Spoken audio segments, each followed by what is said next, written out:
হঠাৎ একদিন সকালে ইন্দুবালার কাছে আবদার করলেন, বউ, একটু বিউলির ডাল রাঁধলে দুটো ভাত খেতে পারতুম। ইন্দুবালা তাড়াতাড়ি উনুন ধরিয়ে দিয়েছিলেন। সেদিন ডাল সিদ্ধ করে মৌরি ফোড়ন দিয়েছিলেন, নামানোর আগে একটুখানি চিনি। বুড়িও ঘর থেকে চিৎকার করেছিলেন হাঁপ ধরা গলায়, হলো তোর বউ, আর কত দেরি। পদ্ম কাটা বাটিতে ডাল ঢেলে কাঁসার থালায় ভাত বেড়ে যত্ন করে খাইয়েছিলেন শাশুড়িকে।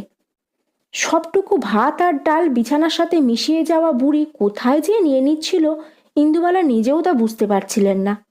খাওয়া শেষ হলে বুড়ির চোখ গড়িয়ে নেমেছিল করুণা ধারা। আশীর্বাদ করেছিলেন, সব্বাইকে এভাবে খাইয়ে পরিয়ে সুখী রাখিস বউ।